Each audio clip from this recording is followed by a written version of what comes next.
Yo, what's going on guys, it's Cynical and welcome back to another Kingdom Hearts 3 discussion video. Today for you guys, I thought we'd do some predictions for the upcoming Kingdom Hearts 3 trailers, because as we know, in the coming weeks there is going to be a lots of new Kingdom Hearts 3 content.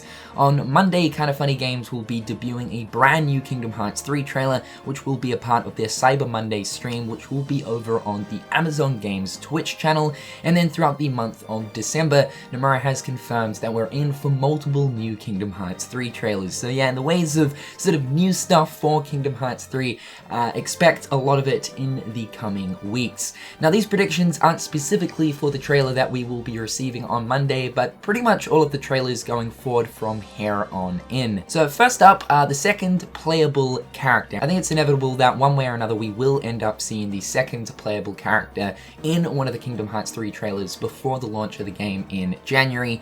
It's been known for quite some time that there is going to be another playable character in Kingdom Hearts 3 aside from that of Sora. A lot of us have been discussing this over the years, talking about if it could potentially be that of Riku, Kairi, or I think another really likely possibility is Roxas. Now, personally, I'm leaning more so towards Roxas. I really love the idea of a situation going down at the end of the game where Sora perhaps maybe becomes naughted or is in a bit of a sticky situation, and it's ultimately up to that of Roxas to save the day. Although Sora is the main protagonist, and throughout the Kingdom Hearts series, it has sort of been hinted at towards him always being the one to, well, save the day. I think it would be awesome to see Roxas have a sort of shining moment in a situation like this, seeing as he's been out of action for quite some time. The idea of also Riku being playable is very likely at the same time, mainly because we know that Riku and Mickey are up to their own business, trying to find the key to return hearts throughout Kingdom Hearts 3. Kairi, I think, is more so of a hope of ours that we've been wanting for an extremely long time, seeing as Kairi doesn't really tend to get involved in the action. She's always sort of been the damsel in distress, but as we know in Kingdom Hearts 3, she is finally a fully fledged Keyblade wielder.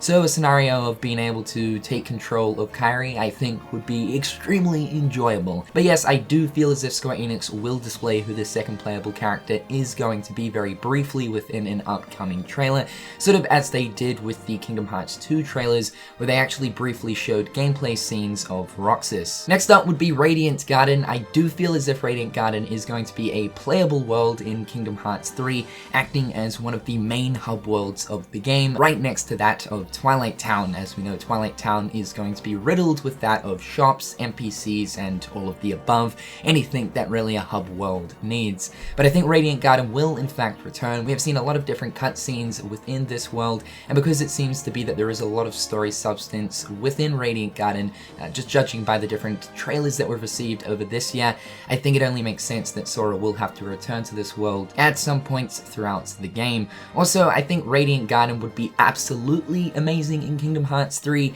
Obviously, the way that in which worlds have worked within previous Kingdom Hearts titles is that they're divided up into very sort of smallish areas.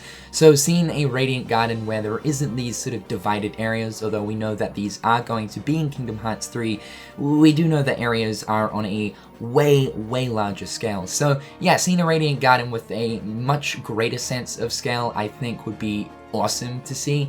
And not only that, if we do actually see Radiant Garden return as a playable world, and we also get more of a display of Radiant Garden within one of the upcoming trailers, I think this will be the prime moment to step forward to finally debut the Final Fantasy characters for KH3, seeing as, well, you know, we're almost at the launch of the game now, and we're yet to see one Final Fantasy character, of course aside from that of the Moogle in a very short KH3 gameplay clip. The ones in which I do feel will return for KH3 will be Cloud and Sephiroth to finally wrap up their ongoing story that has been going on since Kingdom Hearts 1, and of course we do need that KH3 Sephiroth boss fight, and the Restoration Committee, you know, Sid, Yuffie, Leon, etc, etc. We gotta see these guys return for KH3, so yeah, if we do get a bit of a focus on Radiant Garden in one of the upcoming trailers, I think this will be the prime moment to debut the Final Fantasy characters. Next would be Yensids Tower. I feel as if in one of the upcoming trailers we will finally see an updated version of Yensids Tower. It's sort of hard to believe, but it's been years since we last saw Yensids Tower in Kingdom Hearts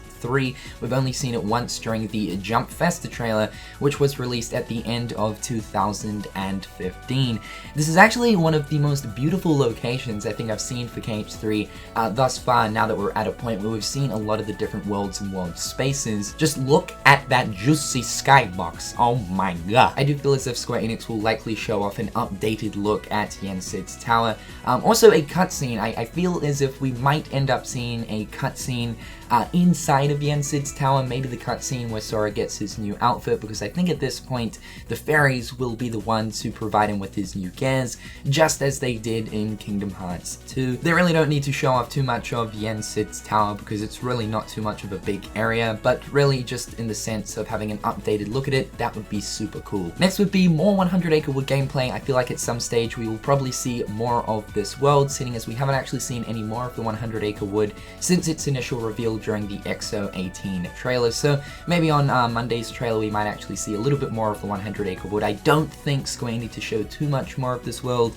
just because generally the 100 Acre Wood is quite a small world in the sense of size, but because there is very little promotion for the world and that we know Square Enix like to promote these Disney worlds as best they can, I think it's only inevitable that we will end up seeing a little bit more of the 100 Acre Wood at some stage. Next would be Synthesis. Now I don't know if Square are going to go into the Synthesis system in a Kingdom Hearts 3 trailer, because in all honesty it's not really too exciting to add like the Synthesis menu into a trailer because there's really not too much going on. But for us hardcore Kingdom Hearts nerds, I would absolutely love to see a brief clip of the Synthesis menu to show us like a few different items and new options that might be included into the system. I've been eager to just learn more about how Synthesis is going to work in KH3, seeing as we know that the mobile shop is returning. We've already seen Synthesis items popping up in the trailers, so I really just want to know more about the system and how exactly it has evolved in KH3.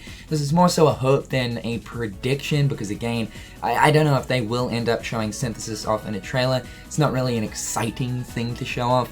More so, hopefully Tetsuya Nomura will maybe talk about the system in an upcoming interview. Next would be Disney Castle. Now, I do feel as if Disney Castle will return, as it's a pretty important world when it comes to Kingdom Hearts. As we know, it was playable in Kingdom Hearts 2, but I'm thinking at the same time, is there really any sort of necessary purpose to return to that of Disney Castle in Kingdom Hearts 3, when at this stage all of the main protagonist characters already have a set goal in mind and they already know what they're doing. One scenario that I could imagine going down though is the organization attacking and invading Disney Castle in order to acquire Minnie Mouse, as she could potentially fill the spot for one of the new princesses of Pure Light. Could you imagine a Disney Castle that has been darkness infested, with more areas of the castle to be explorable this time around compared to that of Kingdom Hearts 2, as it was quite a small world, as it hosted that of the Timeless River. I think Disney Castle this time around, if it is going to return, could be more of an actual world in the sense of size. So this is definitely one world in which I would love to see return. Now the last thing I want to talk about is Disney World predictions. Now we were talking about this briefly in one of my previous videos recently,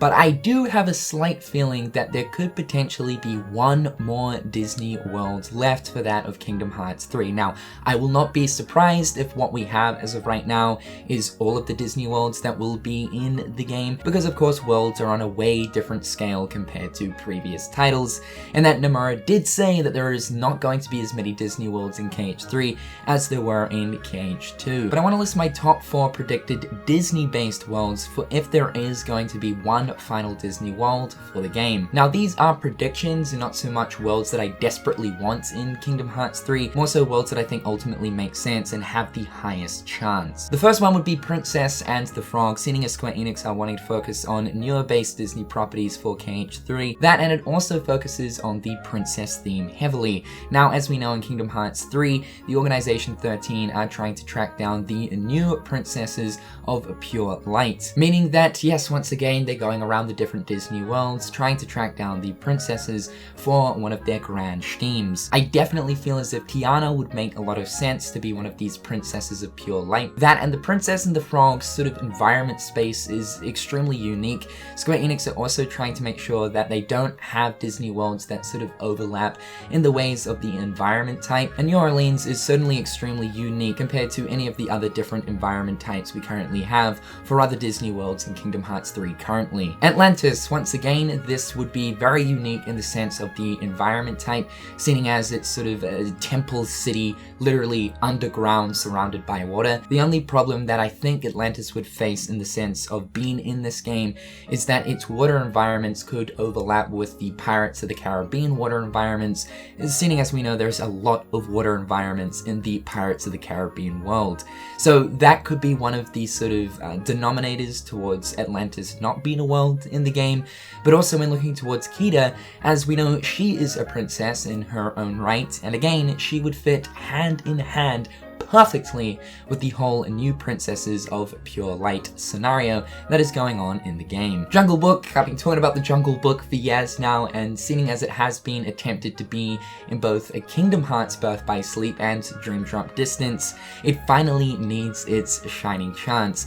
Again though, the problem that worries me about the Jungle Book is that its environment type might be a little bit too close to that of Tangled, because from what we've seen, we are spending quite a lot of time in the forest in the Tangled world, which could be extremely similar to that of jungle environments that would be included in a Jungle Book world. Jungle Book is certainly one of the more old school iconic Disney films, and it's honestly surprising that it has not been thrown into a Kingdom Hearts game so far, even though it has been attempted twice in the past. And the very final Disney World prediction would be Agrabah. Now I know everyone is going to sigh in absolute disappointment over Agrabah, mainly because Agrabah has pretty much been in every single Kingdom Hearts game so far. But keeping in mind that returning worlds are way different this time around, and Olympus is the perfect prime example of exactly this. For Olympus, we're now climbing Mount Olympus, we're now going into Olympus itself, the Thebes area, so I can only imagine for the ways of Agrabah, it would be absolutely incredible, especially in the sense of scale and the different city areas that we would be visiting throughout Kingdom Hearts 3's version of it. It would also be cool if they would base Agrabah this time around off Aladdin 3, King of Thieves, including the brand new location that was in Aladdin 3, which was known as the Vanishing Isle. The only reason why I would put Agrabah as a predicted world for being one of the final Disney worlds is that its environment type is extremely different to any other sort of environment type that we currently have for the Disney world so far, being that it's pretty much all based in a desert. But guys, that is pretty much all of my sort of predictions for the upcoming Kingdom Hearts 3 trailers. A few of these things are definitely things I want to see, and it's going to be interesting to see how much more of this game Square Enix is going to show off before the release of the game. In the comment section down below, guys, please do let me know your thoughts and opinions and your very own predictions. However, guys, with all that being said, I'm Cynical. Hopefully you dudes are having a fantastic day, and until next time, guys, I'll catch you later. Peace. Hit them on the page, you'll be coming through stunning. Gold in my mouth when you suckers be bluffing. Milk crank, gaming up your bitch though. Catch me in the back playing Super Nintendo.